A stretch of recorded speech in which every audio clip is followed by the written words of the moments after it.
All right. Okay. Hi.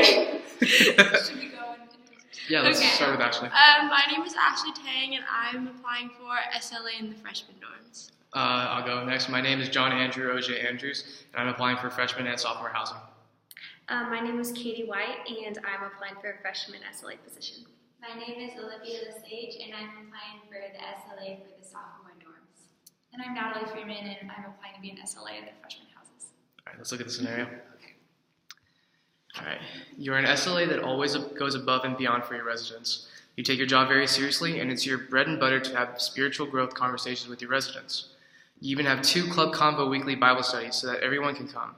You are very involved with your church back home, and your home church pastor that you are very close with has written a book that you think would be absolutely perfect for your Club Convo. The message is very close to your heart, and you can't wait to share it with your residents. As you begin to host your weekly Bible study, you start to realize that one of your residents, Trevor or Tricia, has been very negative in his or her comments to the group. He or she becomes progressively more vocal about his or her very strong opinions about the book and very impolitely argues in front of your entire Club Convo that the pastor's views are wrong.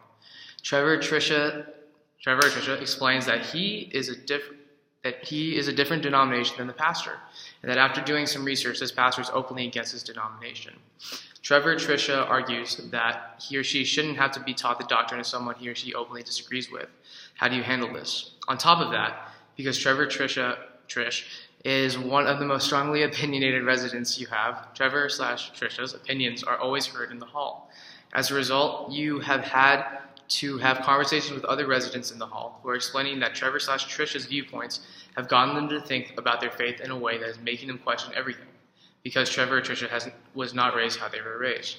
You're starting to feel like you're having to do damage control with a few different residents who don't know how to approach their faith for the first time without their parents' guidance. As a group, discuss how you might handle the situation. You have 7 minutes to discuss what you do. At the end of the 7 minutes, you have 5 minutes to present your final decision on what you would do. Once you're done, please upload the unedited video to YouTube and proceed to the next section to submit your YouTube link. Please acknowledge that you're ready to move on to the YouTube link submission. Okay, so we should start the recording in 7 minutes, and then we can discuss and then tell the end of it. Start. All right, start. Okay. Well, Trevor and Tricia. should we go back? Trevor and Tricia. Sit here. What a doozy. What a doozy. Because, I mean, that's something that for each individual person coming to Pepperdine, like I'm not Church of Christ, so I'm not denominational, so coming, I definitely felt that kind of experience. But as Christians, it kind of revolves around the same idea that Christ loves all of us, and that his resurrection and crucifixion just saves us from like the punishment and consequences of sin if you accept him. But that is interesting that it would be such a fiery debate in a house like that, which is good. It incorporates great discussion and dives deeper into faith. So I think it would be very important to approach Trevor and Tricia on their own and just see where they're coming from, because I think that once we connect to the person on an individual basis, it's much easier to understand their background and why they might be so fired up about something. And I think that would be the first step to really understanding how to solve the problem and just kind of showing them that you really care about their opinion and maybe just helping them to work through some of those conflicting thoughts and like why they're acting out. That's where I think I would start. Yeah, I think that like as a freshman coming into Pepperdine, it can be like really hard because you're like so used to what you've grown up like learning about in high school, and like with so many different denominations coming together, it can kind of be like, well, like this is not exactly what I thought was the one right way. But I think as an SLA, we have the ability to like talk one-on-one and just like really share our heart with the residents. And so I would probably in this situation talk to Tricia one-on-one and see exactly where she's coming from. And mainly like above all, just like show her love and show her that her opinions like matter to the group, but like maybe try to make it so she's not affecting the rest of the group, because we still want the rest of the group to understand what we're trying to stay in our Bible study. I think one of the things that I so appreciated and valued about my SLA last year was her ability to create a space that was just for discussion and growth instead of defensive, sort of this attacking mentality. I think that is where like lots of hurt comes in, and where lots of like polarized discussion comes up.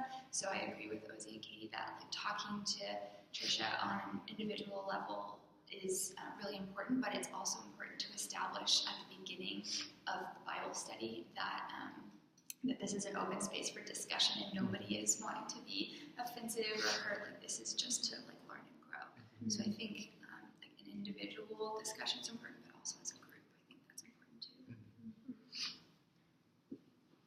I'd also add to that if it does pose a lot of questions, that as an SLA, it's our responsibility to not just only facilitate the discussion, but even for ourselves to dive further deeper into and research that. Because that's something as Christians, with all these different denominations, that sometimes whatever we believe could be different for other people depending on your socioeconomic background and where you come from and such and so forth.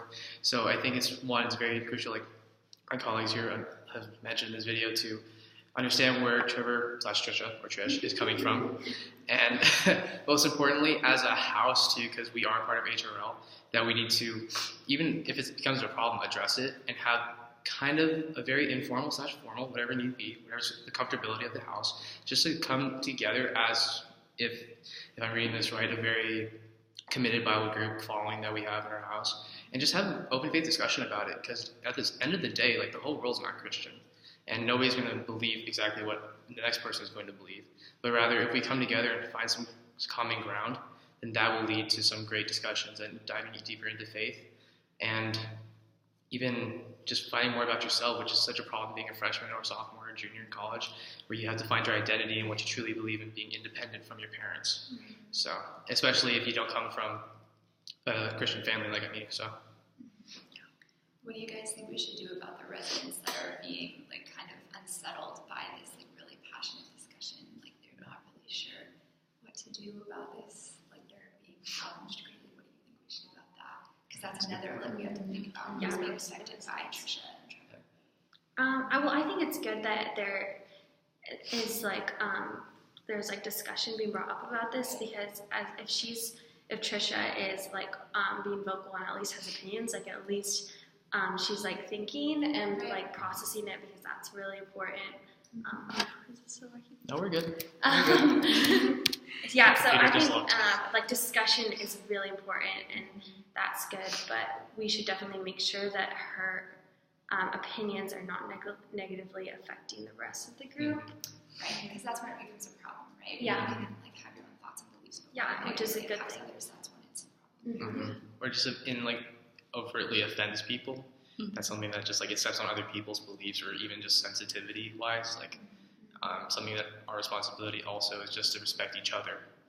Something that we have to handle in this situation.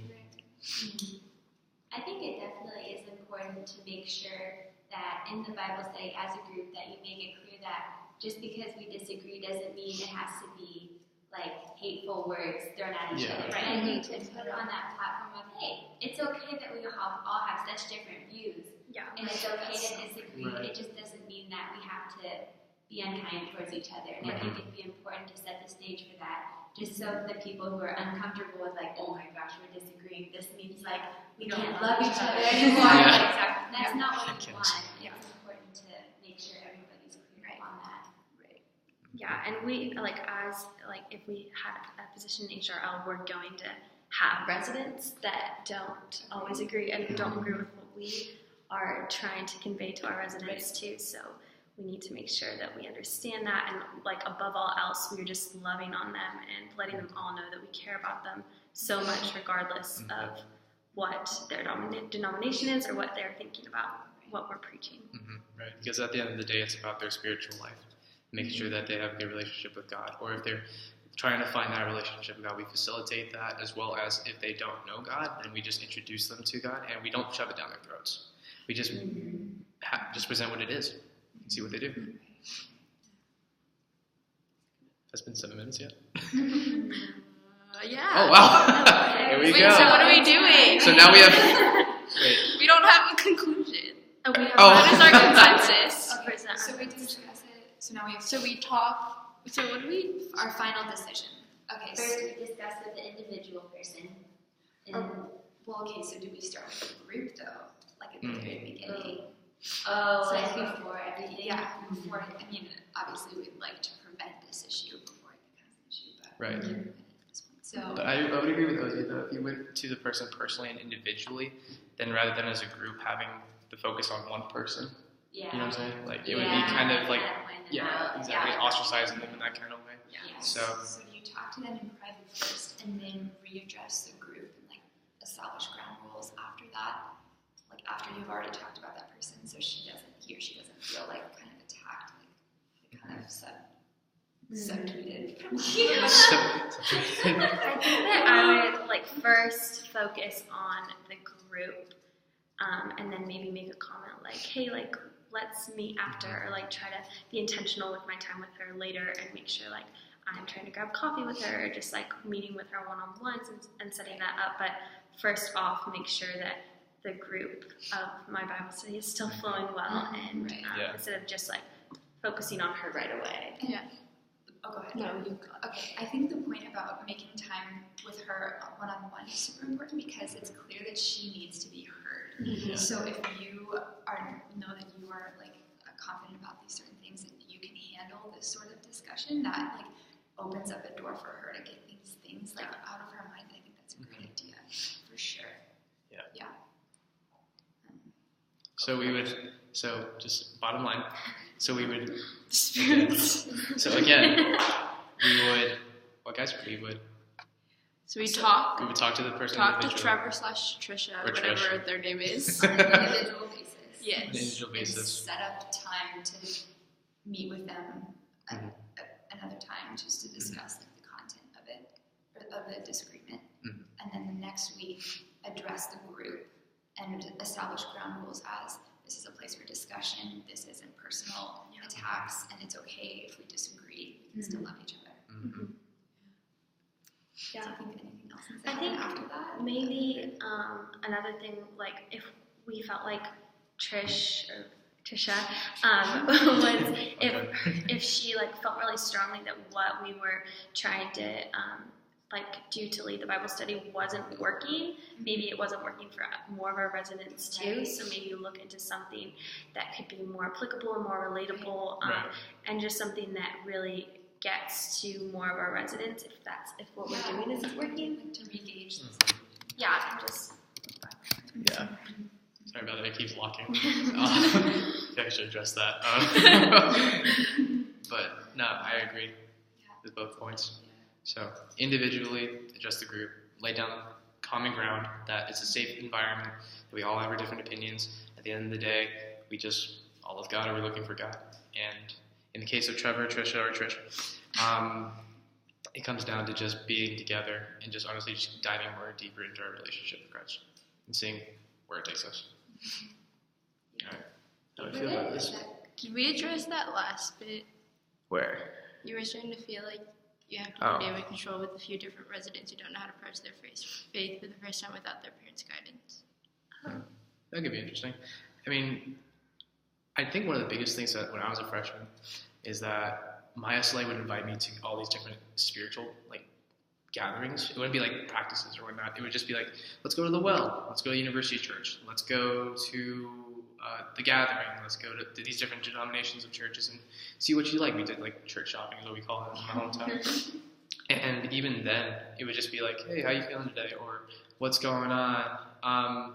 For students that do not come from, like, for example, like, not including myself because I went to a private Christian school, like, for students that don't have that kind of support system or that experience, then it would be wise to systematically approach that in small doses, because shoving it all on their face is not the right way, and it's just too much for them to process.